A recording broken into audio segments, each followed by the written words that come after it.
I'm ready for the fight and fate.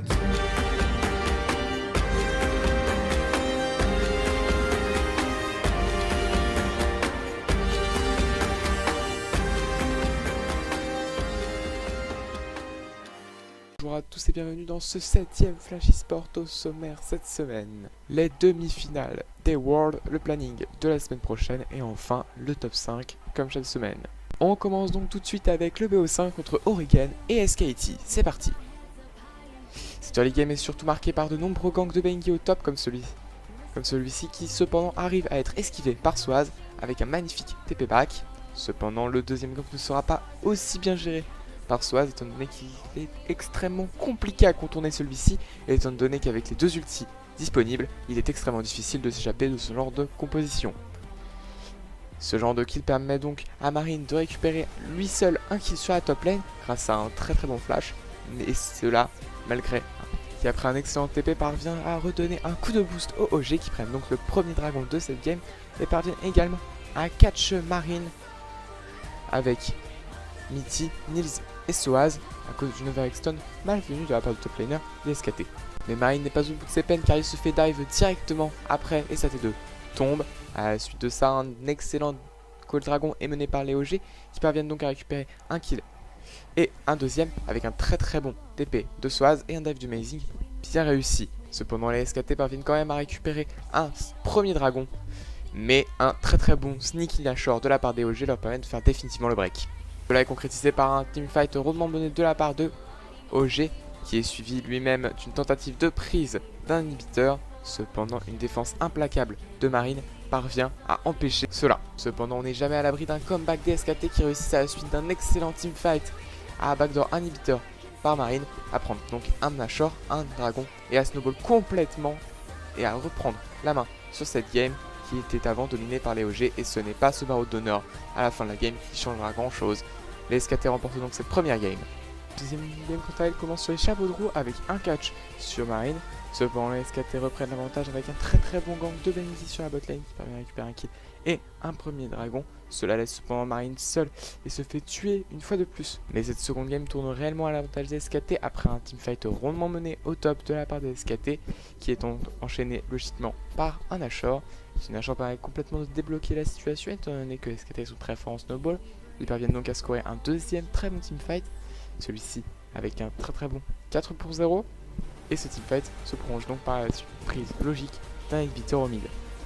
Après cela, les OG enchaînent les Zeus, font catch à répétition, ce qui a pour conséquence de la perte du deuxième inhibiteur au boss ce coup-ci. Donc la victoire pour les SKT de cette deuxième game. La troisième game quant à elle commence sur les chapeaux de roue avec un premier kill de la part des SKT sur Swaz. Cependant une réplique des OG ne se fait pas attendre puisque 2 minutes après ils reviennent. Au bot lane c'était la même, les OG arrivent et parviennent à scorer un kill, puis un autre, mais sans compter sur l'arrivée de Faker incroyable sur son Rise.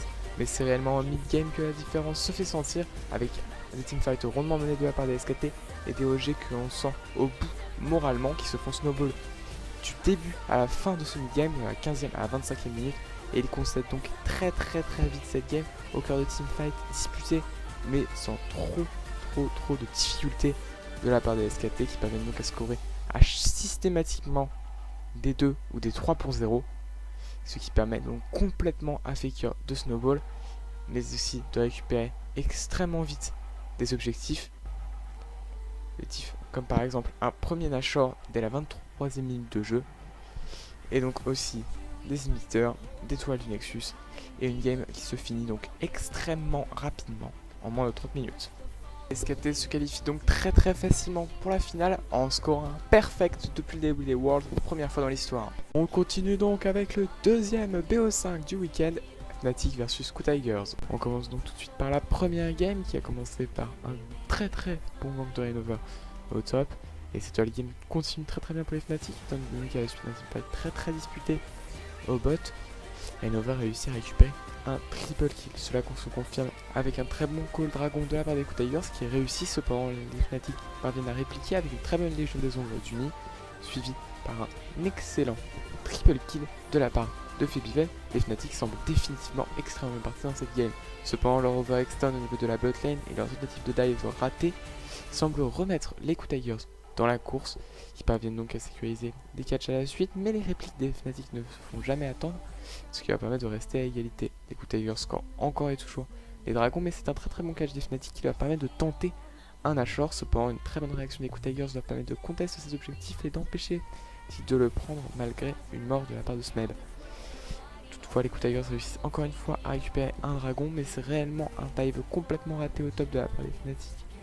Et un teamfight raté à cause d'un Kuro absolument incroyable qui permet au coup de prendre définitivement l'avantage dans cette game avec un Nashor, mais également avec ensuite le 5ème dragon qui est récupéré.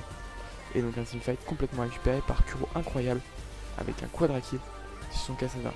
Les Good Tigers parviennent donc complètement à emballer la game et même à la finir sans trop de difficultés, car les Fnatic n'ont pas su très bien snowball. On passe donc directement à la seconde game qui commence très fort avec une très bonne escarmouche de la part des Good Tigers et la confirmation avec Smeb qui parvient à kill en 1v1 uni au top. À partir de cela, les Fnatic réussissent quand même à récupérer un dragon, mais les Good Tigers semblent faire le break avec des escarmouches parfaitement réussies et des dives extrêmement bien fait, même un call Nashor complètement réussi. Les Good Tigers semblent inarrêtables dans cette deuxième game du BO où ils arrivent à faire tout sans aucune difficulté et sans aucun teamfight négatif. Les Good Tigers font donc le break sur cette game et scorent donc sans trop de difficulté un excellent, mais un et assez peu prévu 2-0 face aux Fnatic.